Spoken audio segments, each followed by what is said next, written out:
Hi guys, welcome back to another episode of Chats from the Blog Cabin. I'm so excited to bring you this amazing person.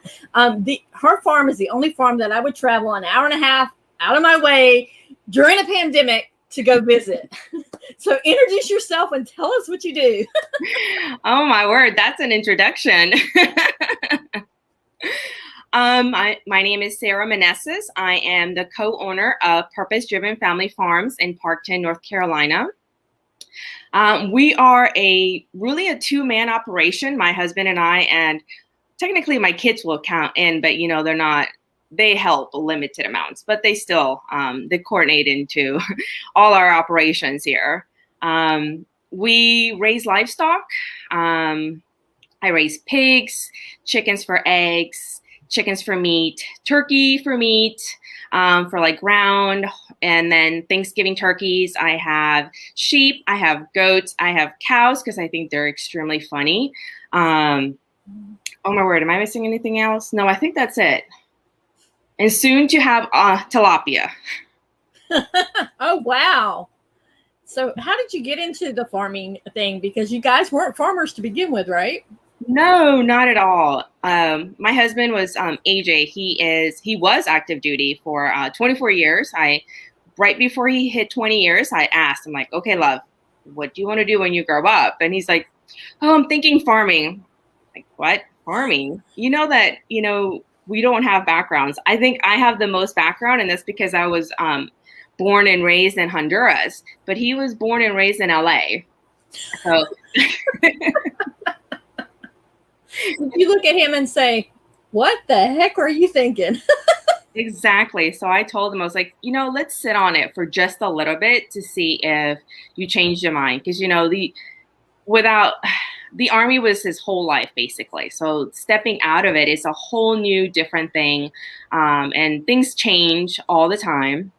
And he said, no, he kept saying farming. And I was like, well, let's think about it some more. And I had a friend who was PCSing, and he rigged this dog kennel on his trailer and had 4 chickens that he needed to get rid of. So he just pulled onto the property. I'm like, oh my goodness, Badu, what are you doing with, this redneck looking trailer with this chicken coop that had shower curtains as walls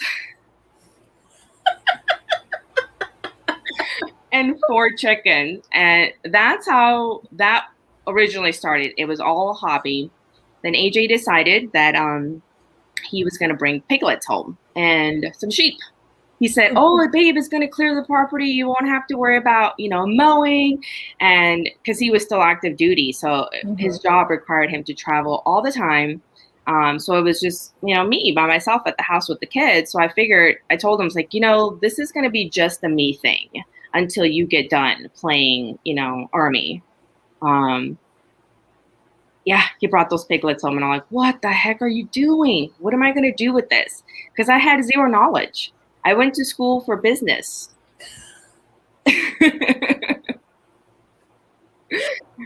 So you got piglets, and then what else did you add after that? More chickens. I love chickens. They are such funny They just have funny characters. They're just fun to be around. The minute they see you, they know that you're their human, and they follow you.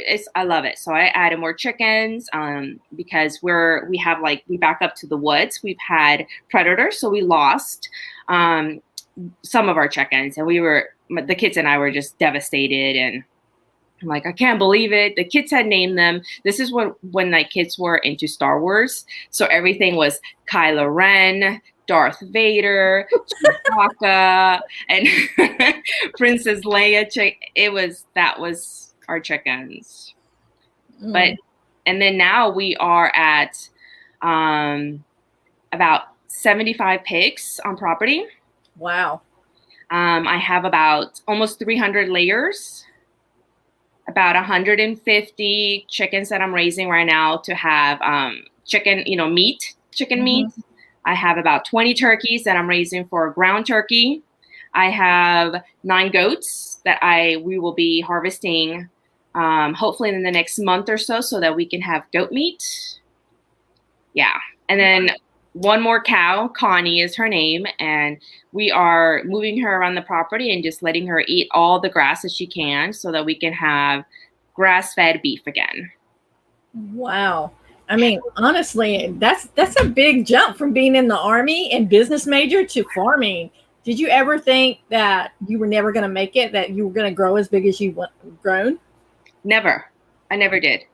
It all started as a hobby until, a lot of money was invested into it. And in the early 2019, I told AJ, I was like, okay, we have got to reevaluate all of this because if we're going to continue as a hobby, then we need to, we need to just lower production. We need to just back down so much. If not, then we need to go full on and, I'm going to step in and be head on with it. And he's like, okay, sure. Why not? I was like, okay, like, all right now. And I jumped into farmers markets, introducing ourselves, introducing our product, our methods. It's very different how we do things. And I'm okay with being different. I think it's fun and exciting to be different. I've always just been like an oddball, just being different, I think it's fun. And so approaching farming in a different way has been very rewarding for us. So it's fun. I mean, I have a passion for it. I love those animals. And never did I think I was going to be a farmer. As after he retired, it was when my career was supposed to start. Well, it kind of did, but not in the way you thought it would start. Not at all. Not at all. But yeah, it's been exciting. 2019 we were doing, if I was asked to be at a market, I was like, sure, absolutely. Let's try it. Why not? And he would always tell me, he's like, you're crazy, And I'm like, I know, but we've got to see where this is going to lead. And of course, you're in farming is you don't get rich in farming. No, that's absolutely not. But these animals have to eat.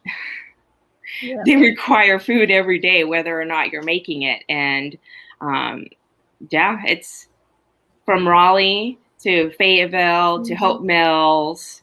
We went in, met a lot of amazing, amazing people. And, have just connected with different farmers and just collaborating, a lot of networking, a lot of helping each other out has just been a blessing, really, has been a blessing. But I won't say that there isn't many, many tears in those fields that I've just cried. I'm like, oh, my God, I don't think we could do this, and just a lot of praying and just asking for guidance and like, okay, are we in the right direction? Are we doing the right thing? Because we were approaching farming is so different. We were looking at it more as a stewardship. So, that's our biggest thing. It's like, we have these talents and we all have a purpose. That's our biggest thing. It's like we have this purpose. So let's fulfill that purpose and live it to the fullest, but not just for us, but also for God and just, showing how awesome he is and how many blessings he just continues to just pour on us as individuals, as a farm, as a family, mainly as a family, because it is a family affair to us. And if you see me at a market, you will more than likely see my 2 little humans. Either they're right by me or they're out playing somewhere, but they're always with me, setting up, breaking down, everything. I think that's where I didn't realize that you guys had just started when I first met you, because I met you at the Dirtbag Ales Farmer Market that the Fayetteville Visitor Bureau was putting together a whole thing with a whole bunch of bloggers, and that's how I met you. And we just connected, and I was like, hey, I'm interested in learning more about your farm. And you're like, hey, I think your husband was really more into it. He's like, yes, here's my card. Talk to us some more about this. I really want to get our name out there, And so I just, the Hispanic connection kind of hit it right there because of my husband. But, it's just, you guys were just so open and so welcoming. And I'm hoping one day, still cross my fingers, I'm hoping to get out there to your farm and go do the chores with you like we were going to do before the pandemic hit, remember? Yeah, I remember. Absolutely. Anytime you want to come over, I'm all about having, just sharing the process of all the feed. It's intense because we do manually feed the animals twice a day. And I have proportions for them because I feel that, we want these animals to be healthy. Mm-hmm. And overfeeding just is not the healthiest thing. It's just like, for us humans, it's not healthy when we start overeating. So it's the same thing with the animals. They're funny. Oh my goodness. I love the pigs. I think the pigs are some of my favorite animals. They're just amazing little creatures, and yeah, they're fun. They're fun to play with. So let's talk about Purpose Driven Family Farm, your name, because you were talking about being stewardship of the land and doing it for the glory of God. So let's talk about the name. So in 2013, AJ and I were he was stationed in Hawaii. And we had talked about, it goes back that far that he said he wanted to do farming. I still, as a hobby, really. So we started in Hawaii with aquaponics. We were living in the suburbs in Hawaii and raising tilapia and growing produce in our small little tiny backyard. And we thought about, okay, we need to think about a name for the business. And it was really important to us that it had a really great meaning to it. It wasn't just something that we wanted to just jump in, and a couple of years and then jump out and be like, okay, we were done. That was exciting, but I'm over it. No. During that time, we were doing Purpose Driven Life, the book. Mm-hmm. We were reading it together as a couple, and we were just trying to figure out, okay, what is really our purpose? What is it that we're meant to do on this earth? And, just a couple of things that always stood out to me, because we did it about 2 times, about kingdom building. Mm-hmm. And, building wealth, not in money, but in people. And we were just like, wow, that's intense, right? Because when you think about a business, you're thinking about you need to make the money, right? That's the goal really in life, is you make the money. And we thought, you know what, we need to approach it more in kingdom building people up, just building others up. And when I saw that, still thinking about a name, I was sitting in my office and just had my chair back, just kind of leaning back. And I looked up and I had to do this because the book was there. And I was like, purpose driven. So I told AJ, I'm like, hey, what about Purpose Driven Agriculture? So we are Purpose Driven Agriculture Incorporated, but we do business as Purpose Driven Family Farm. That's when we introduced it here in North Carolina. It was doing business as Purpose Driven Family Farm, because we were like, this is a family affair. We are going to do things, as a family. It is to bring us closer together and to kind of just work with people. And we've opened it up to veterans. If they are ETSing, they're getting out of the Army and they're just not sure what they want to do, or they want to, continue to just work. They come out here and volunteer. That's our way of building, just building the kingdom.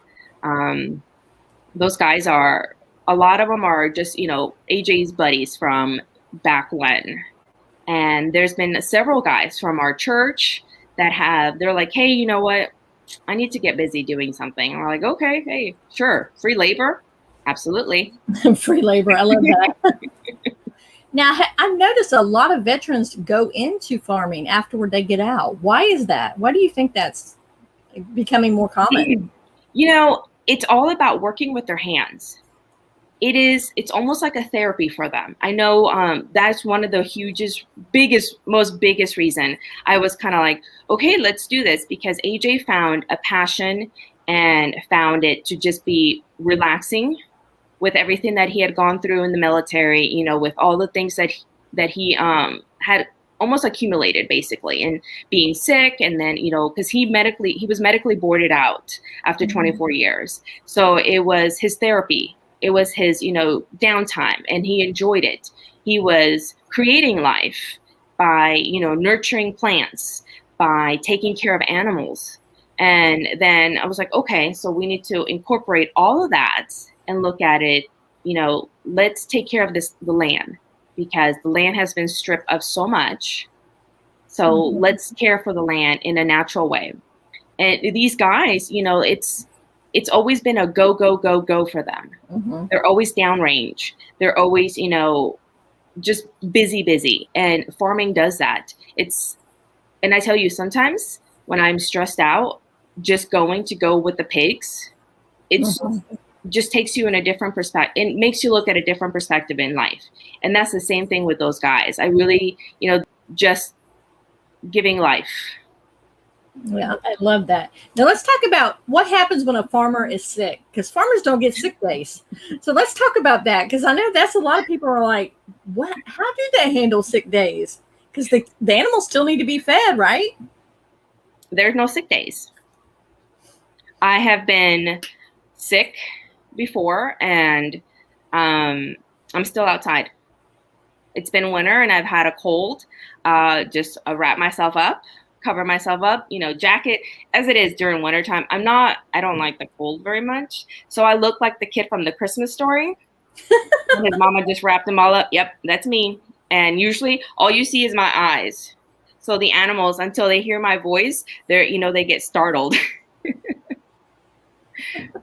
But no, there's no sick days. There's absolutely no sick days. I mean, if you're able to have, help, some farm hands, then that is definitely a plus. But if not, no, you just got to keep going out there in the rain and the sleet and the snow on the hot days. Yeah, you still keep going.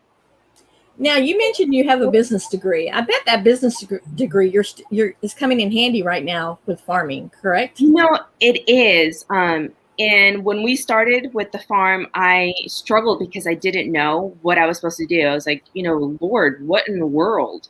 I have this degree, and I had this, this, I don't know, kind of like thought that I was going to be working and somewhere else, I don't know, contracting work or something. And I was in this Bible group. We were reading this book, and we were in, it was all girls, all women. And I was just like, I'm so stressed out. I don't know what my purpose is. I don't know what I'm supposed to be doing. This is driving me nuts. And I remember her name is Jeannie. She looked at me. She's like, but honey, you have a business degree. I know, and I'm not even using it. I was so stressed out. I'm like, it is just going to waste all those years, all of that money that I spent in school. And she's like, but sweetheart, do you hear what you're doing with the farm? And, you're out there selling, and you're out here building, and, you're doing all this administrative stuff. You're doing all that. And she just went on and on and on. And all I could do was just sob. I was like, oh my goodness. You're right. It's all kind of like bundled up. You never know what God prepares you for until it just unfolds completely. And you're like, wow, you really have been preparing me for this for a while, and just had no idea. And then now you look back and think, I am using my business degree all along. It always takes somebody else pointing it out to you what you're doing for you to finally see what you're doing, because you're always in the thick of things. It does. It absolutely does. And, when you have those godly women that are there, and they are looking from the outside in, but are able to see a lot clearer than you are, especially when you are just confused. It's amazing. It's absolutely amazing what good, godly women can do. I just love that. Now, you mentioned your two kids, and so I want to talk about homeschooling, but we're going to take a quick commercial break, okay? Okay. Hi, guys. This is Melissa from Chats from the Block Cabin. Of course, you know who I am. But I am so excited because next Monday, May 31st, I'm teaming up with Christine. Christine was a past guest on Chats from the Block Cabin, but she's coming back on, and we're going to be talking about all things journaling. We're going to be doing a journaling workshop online. So if you really like to journal and it's Memorial Day weekend, if you're already had enough of the fun and sun and you want to come out and just relax and listen and learn something, then come on live with us. And there is a definite plus for coming on live. If you come on live and you're commenting and interacting, then guess what, guys? You may have a chance to win a giveaway. Christine has very, very generously agreed to give away some of her or one of her journaling books. And it doesn't matter which one. It's you pick which one you want to do. So, guys, this is a great opportunity if you're even thinking about journaling or you're really big into journaling and you're looking for another journal for journal prompts, then come on live. Check us out next Monday at 1 o'clock on Facebook and YouTube, and we will totally get you straight. You guys comment, enter the giveaway, and you'll be able to win a journal of your own. And I'm going to tell you right now, you will love Christine's voice. She has such an amazing voice. She's so calming. She's just one of these great joys, and I'm so glad that she was able to come back on and do a journaling workshop with me. So something new in the Blog Cabin, we're doing workshops now. So come back next Monday, May 31st at 1 p.m., and we're going to be chatting about journaling, giving away a journal. Who knows? I may decide to give away something too. You never know. So you never know what's going to happen in the Blog Cabin. So hope to see you there. And we're back. Now, on top of all this farming, Sarah, you actually homeschool your kids as well. So let's talk about how you manage homeschooling and farming. And I mean, your animal critters, children, and your real children. How do you manage those? So I do homeschool. We are on our 6th year of homeschooling. I started when my oldest was 4. It's a little challenging, I will say. I think that's the kindest word I could use. I've taught my kids to be very independent. There's a lot of independent work that I have them do. We focus on math, language, spelling, and reading. Those are the classes that I tend to, I'm around for a lot more. Then we have like science and history, and then we have writing because I have them on cursive writing only for their penmanship.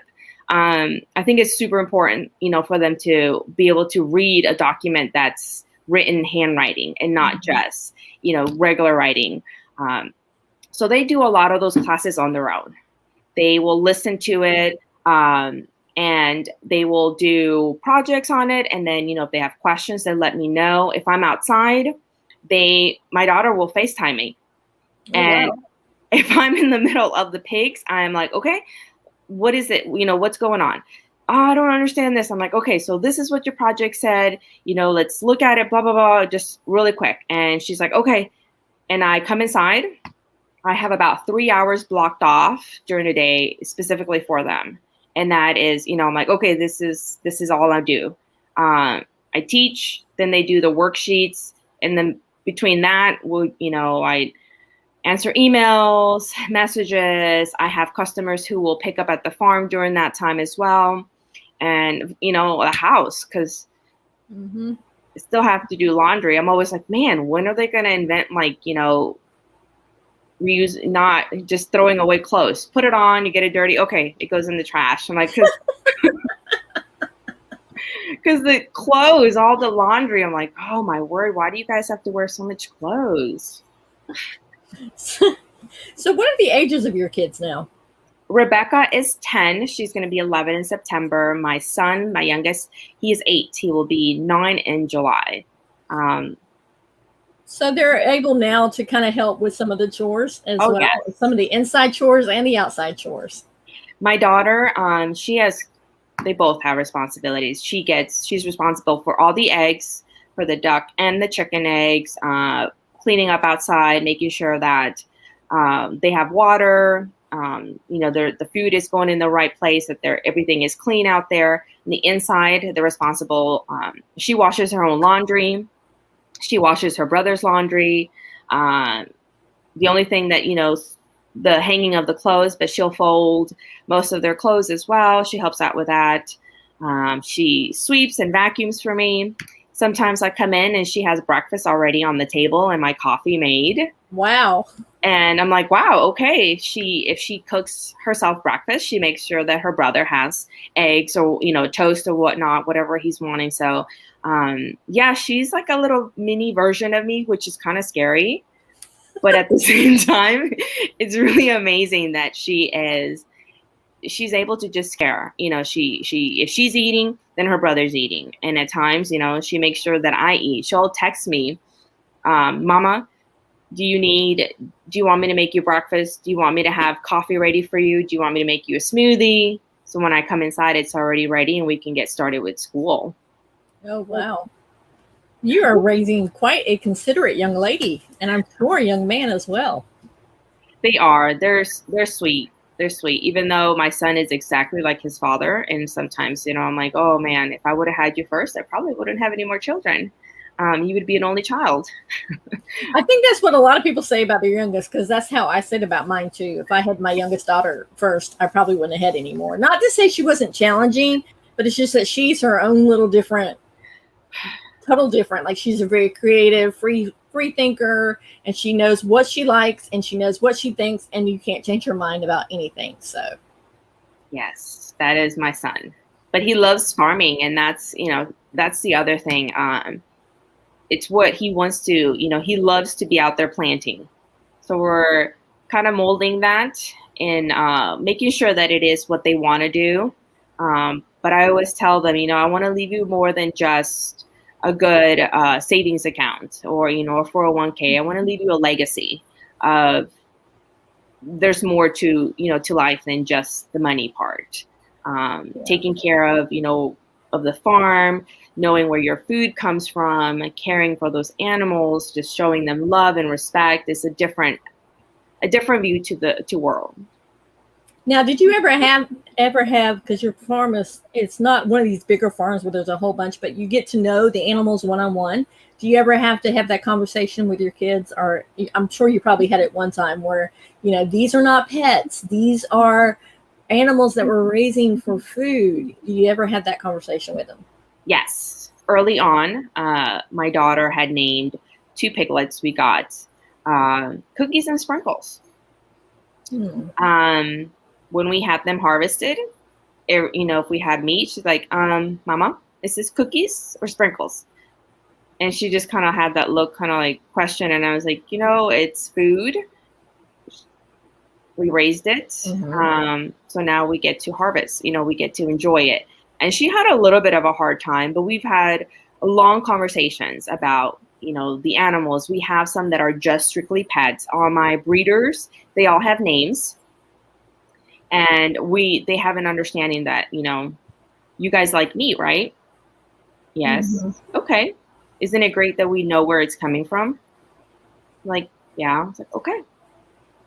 Because a lot of kids these days think that all the meat comes from the grocery store. They don't realize it comes like you have to get vegetables from a garden, or you get meat from a cow or a chicken or a pig, or, they don't think about that. All they see is what they see in the grocery store. And they're like, wow, that really happens. And their eyes are like so light up when they find out, ooh, that was a cow that was living a little while ago. I can't believe that, It is. That was, huge reason why we went into kind of like wanting to grow. Even before we decided to get into this business side of farming, it was to show our kids. When we were in Hawaii, we were raising tilapia. My kids knew that if they wanted fish, it's like, hey, grab a fishing pole, go outside, get the fish you want. And they were like, oh, okay. The same thing with, tomatoes or just herbs and things that we had growing. They saw it grow. We started it from the seed, and it was like, okay, this is how it works, guys. This is what we're doing. And they were really small, but they remember those things, we ate tilapia, we ate fish. We don't eat fish very often now because we're not growing them ourselves. And, tilapia has a bad rep, but if you raise them the right way, it's a really good fish. And, the same thing with our garden. The kids are very involved. I'm like, okay, let's go pick weeds because we don't spray. So it's, you have to manually pick weeds, pick the bugs off the plants. And with my kids, sometimes you have to, Rebecca, she is, I can't grow strawberries because she will go in the garden and kind of hide and just pick all the strawberries off the plant and eat them. Girl after my own heart. That kid. And just, tomatoes as well. It's like, go pick the cherry tomatoes. And then all of a sudden you look at her and her mouth is full of, I'm like, we're supposed to be picking, not eating them all. She's like, well, I pick some and then I eat one. I'm like, okay. But that's integrating your homeschooling as well, because that's science for them as well. Yes, correct? Absolutely. The same thing with the animals. We have a breeding program, or I have a breeding program. So I have all the piglets are born here. We do our own castration. And so we're teaching the health about, what the pig is, the body of the piglet. If one of them gets sick, or, if it's cold season, they're prone to get a cold. They're prone to get pneumonia. And it's like, okay, this is what we're doing. We need to care for the piglet. We've brought several piglets inside the house. Wow. And we have a little box. We put them by the fire. My kids, we'll feed them with a baby bottle. We have formula that's specifically for the pigs.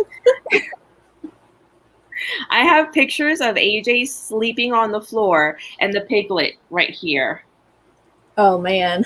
And we're just like, oh man, this is, yeah. I mean, it is definitely them teaching and showing compassion, and having empathy to these animals that not everyone does. When we're driving down the highway and we see a truck, and by no means is this, like speaking ill or bad, because everyone does farming differently, but they'll look at those chickens and then, they'll ask, Mama, do you think that they had a good life?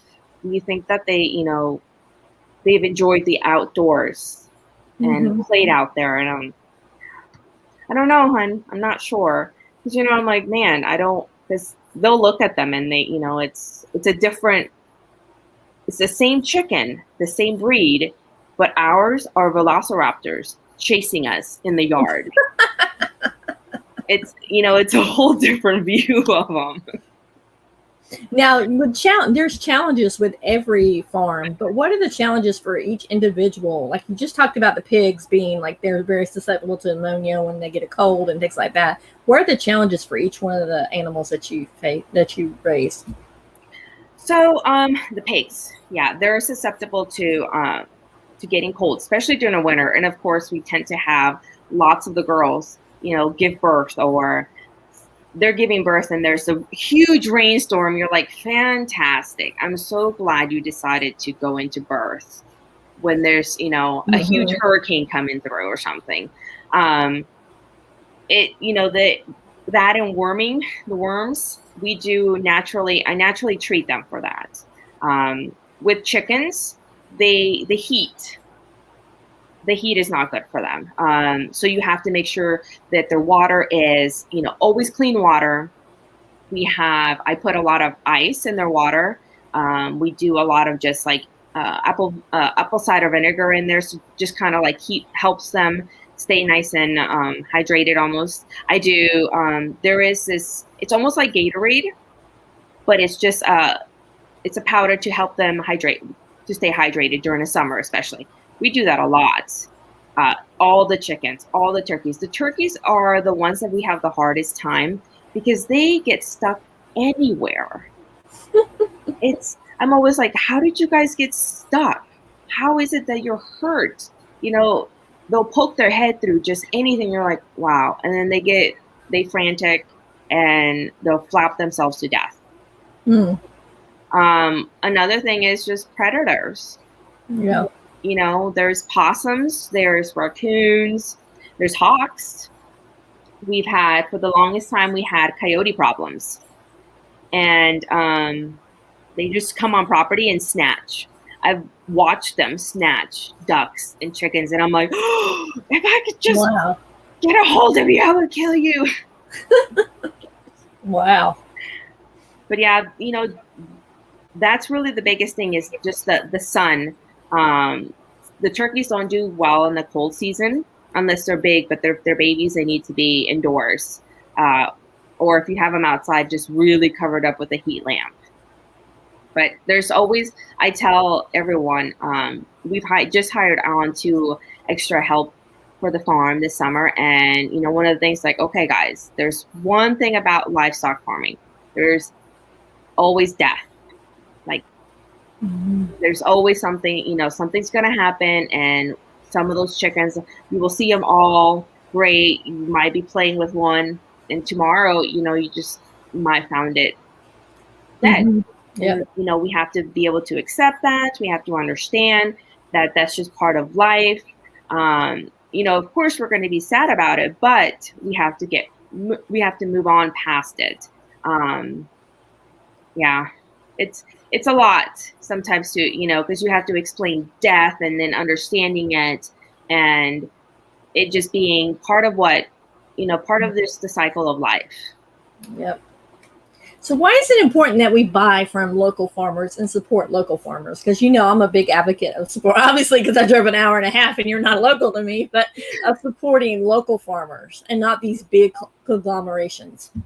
I think last year was a great example of why we need to support local farmers when everything just shut down. All of those, big farms, they could not get their pigs in to get processed. They could not get their chickens to get harvested anywhere. We had to step up because we're in a small scale. Mm-hmm. We are able to do a lot more.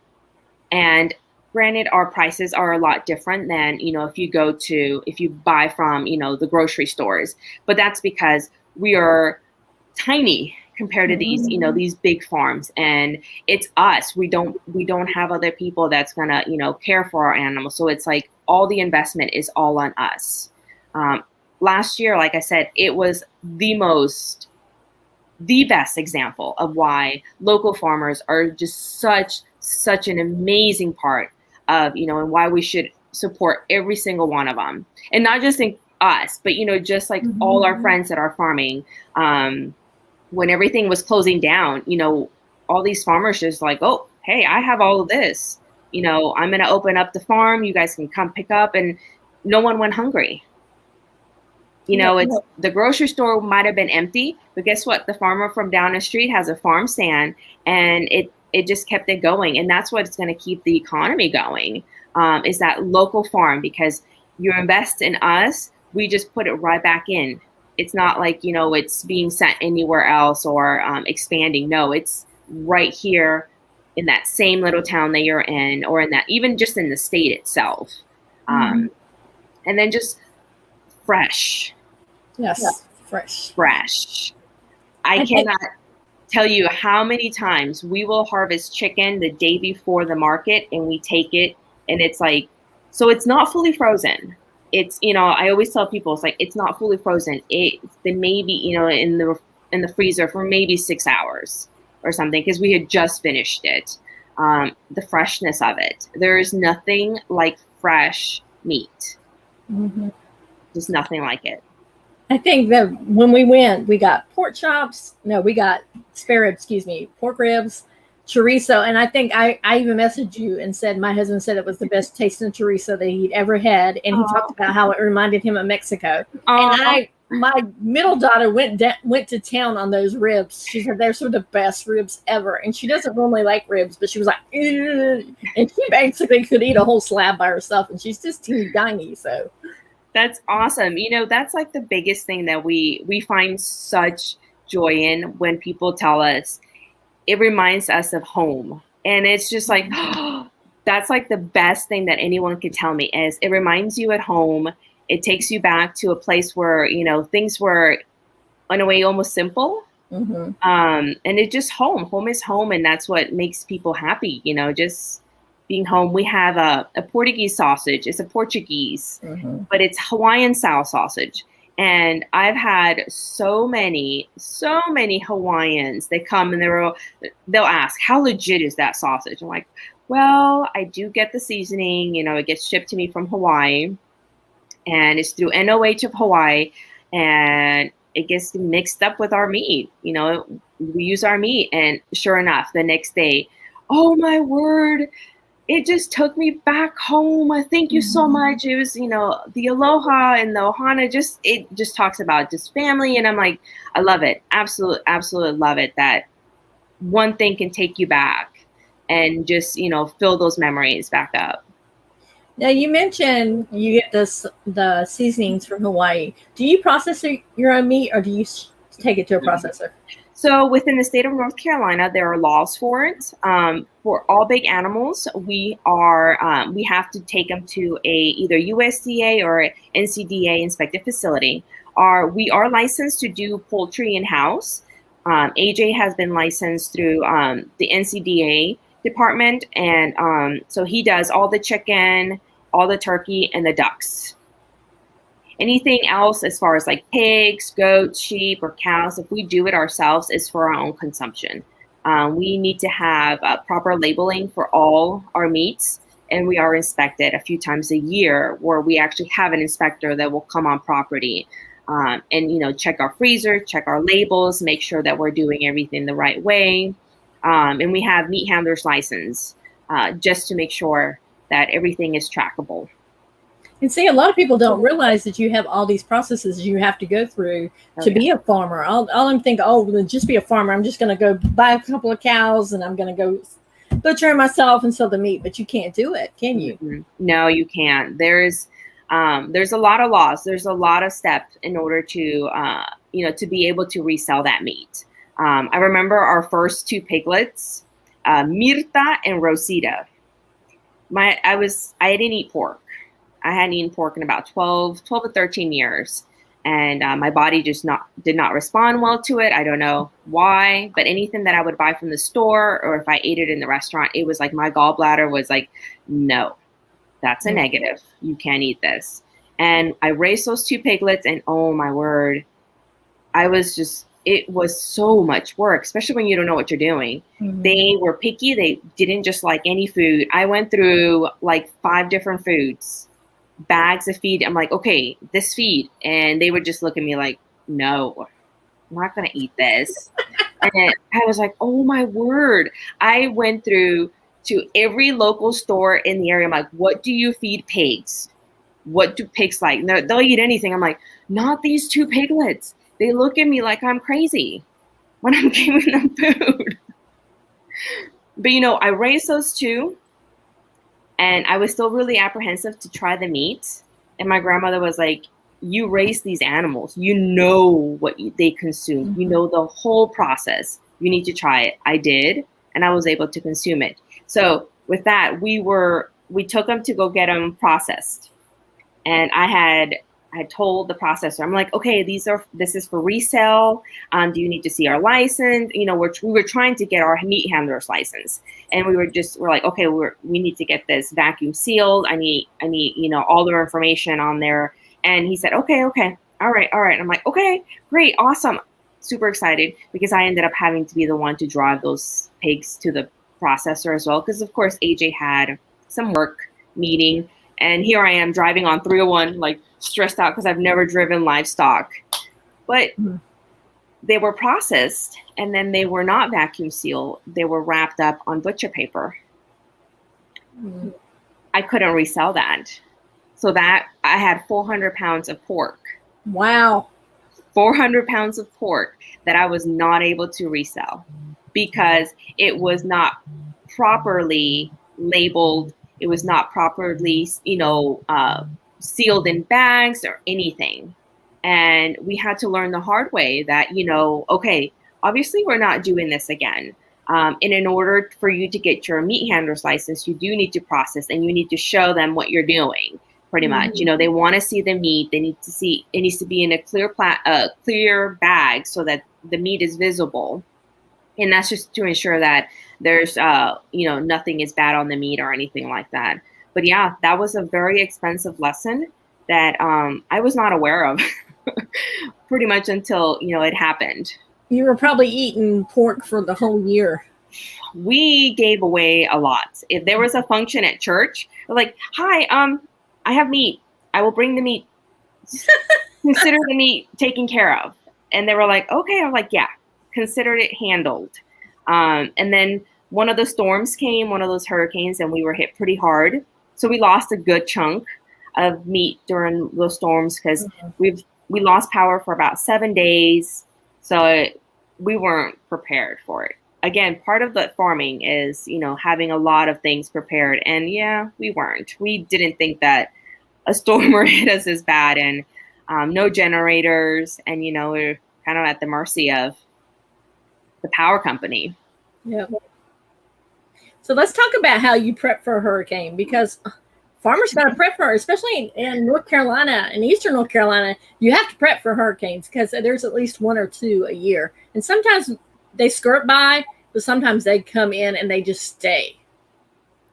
Yes. So prepping for hurricanes. For us, I prep with making sure that all my animals have shelters. Everyone needs to have a dry spot.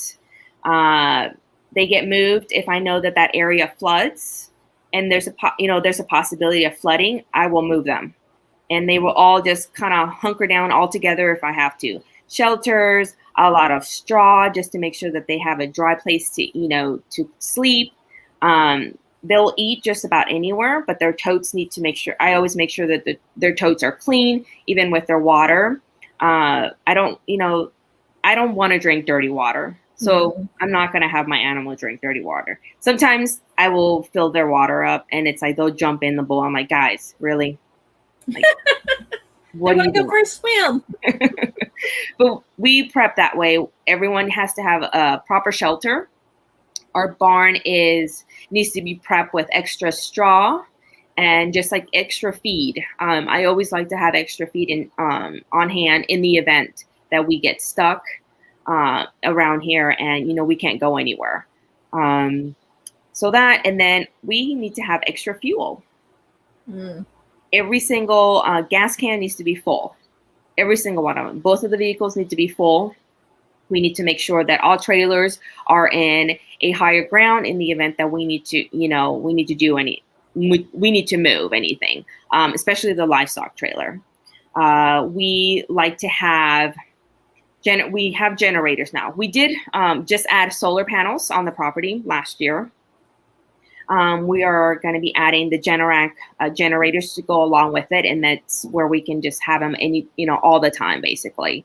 But we do have 2 additional generators, one for the main house and then one for our freezer house. We have a house in the back of the property, and that's where all our freezers are. And that cannot go without any power. No. Absolutely not. No, because then you would lose way. I mean, I would think you would rather have the house lose power before even though it's miserable in North Carolina during a hurricane and the heat. But I assume that you would rather have the house lose power than the freezer house. Oh yeah. No. It would be like, we'll suck it up. All generators will go to the back. They all need to power all the freezers. But just making sure we have fuel. I like to have extra water just in case. So we lost water for about 3 days during one of the hurricanes. So we had no water, no power. So we have a well on the property, but unless there's power, you can't work the well. I have a pool. Well, the kids have a pool, and we filled it up to the top with just water in the event we lose water. At least we have all that water to haul to the animals. And just extra food for us. And then, but mainly for the animals. I have sometimes the barn, it looks kind of crazy because I'll have sacks upon sacks of feed, and it's like, hey, listen, in the event something happens, I got to make sure that these guys are going to stay put, because they'll riot. Those pigs will riot, and then be like, I want to be fed. I want to be fed. It's like, I want some of that good stuff. It's like, we want the 24-hour buffet, not the little breakfast menu, the continental breakfast. We want the full breakfast. Well, and when it rains so much, they don't really, if it rains a lot, they don't want to be out eating all of the pasture. They want to stay dry. So you can have all the grass you want, but it's like if it's pouring down, they're just hunkered down in a dry spot. And then they'll come out when you're feeding them feed and then go back in. They're like, yeah, I don't want to be in this rain. It's not something I enjoy. I'm like, okay, guys. That is so funny. Now, our time is almost up. Is there one last nugget that you want to share with people to talk about, to open people's eyes about farmers and especially small farms? Oh man, it's definitely nonstop work. And we try to be as transparent as possible with our practices. I think like that's the biggest thing. It's just being honest and transparent. So when anyone goes up to, like, especially our table, I will gladly tell you everything. This is what we do with the animals. This is what I don't do. And it's a personal preference, but it is a lot of work. I respect every single farmer out there because I never knew what it really was all about until now that I'm in those shoes and I walk in those shoes, in those muck boots. I'm walking in those muck boots and it's like, wow, there's a whole level of respect for these guys that are out there. And it's just, if we're telling you we're doing something, it's because we're absolutely doing it. And we believe that honesty is the biggest factor, but integrity is huge. And I know us, our farm, and as well as other farmers that are around, our integrity is not something we ever want to lose. That is just, what we carry on every day. It's our integrity and for people knowing that we are who we are. Yep, that's so true. And guys, tell people where they can find you at. So we are on Sundays. We're at Dirtbag Ales, the brewery in Fayetteville. I am at a market in Carolina Lakes every other Friday. There's a new market that Jenny Bell's actually starting in Fayetteville. It's called the District Summer Market. It's going to be a lot of fun. It's going to be at the Festival Park. It starts June 3rd. It's a Thursday, so it's going to be a Thursday market from 4 to 8 from June to August. It's going to be a lot of fun. We're looking forward to that one. But our main market is Dirtbag Ales. We absolutely love the brewery and it's so much fun because it's a family setting. It's not just, for adults. Kids are welcome. Dogs are welcome. My children are always running around just having a ball with their market friends. Yep. And the one thing about Dirtbag Ales too is they have napkins right there at the restaurant, and he goes and sources the market for what he's going to prepare that day. So you never know what's going to be on the menu because he sources from all the farmers. Yes, it's amazing. Brian is the owner, and he does such an awesome job. He's doing every Sunday he tries to focus. He features every farmer or the farm, and they just come up with such awesome things. Our farm has been featured several times, and we're just always like in awe with what they're creating. Was like 2 weeks ago, they took some belly, they make tostadas with it, and then they drizzled honey. And I'm like, you guys, what in the world? This is amazing. You're like, give me the recipe. I was like, my word, this is so good. We ended up getting, it's like, I always do that. I'll buy extra. And when we get home, I'm like, okay, this is dinner, guys, because I'm not cooking. We've been at the market all day. Now it's time to take care of the animals. And after that, it's hunker down and watch movies or something just to kind of get ready for the week. Yeah. So where can people find you on social media? We are on Facebook, facebook.com/PD Family Farm. On Instagram, the same thing.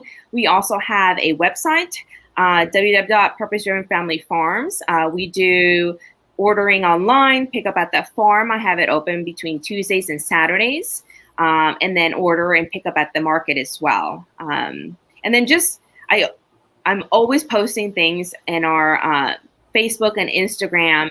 I'm a lot better at posting at Facebook and Instagram than I am on our website, just because I can just, quickly take a picture and just post it and not have to get on my desktop and, do all of this stuff. And I'm like, oh my word, this is intense. But the Facebook is just so easy to just post a funny picture. I just posted a picture of our dog, and it was late at night and he was making faces on the window. And I was like, you're crazy just to get... And you have a sweet dog too. That dog is so sweet. He's a ham. He looks like a beast. And when you're on the outside of the fence, he will act like a beast. But the minute that you come in, it's like, okay, so if she's letting you in, that means that I'm going to be kind to you. But I cannot tell you how many times people have come to the gate, and it's funny because he will just jump up on the gate, and he's so big, people get startled. It's like he's going to eat them alive, and I'm like, no, don't get close to the fence. You never know. There's that polar bear.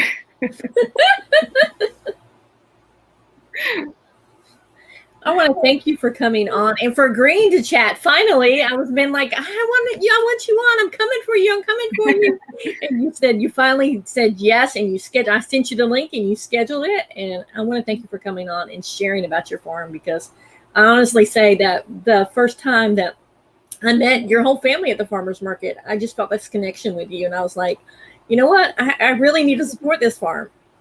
Thank you so much for having us. I'm so glad that we finally did this. I know my schedule is crazy. And then, today we're hosting Dirtbag Ales at the farm. So we're prepping, we're having a Korean feast. Wow. Yeah, so it's going to be a lot of fun tonight. Our Mondays are a little free, and they're off on Mondays. So they're going to be here. We're just going to enjoy the farm and just kind of hang out together. So guys, remember, support a local farmer anywhere you're at. And I want to thank you so much for coming on. You have my heart, and I got a feeling I'm going to make a trip to Fayetteville pretty soon. Awesome. To come see you. It sounds great. Anytime. You could just pull in. Yep.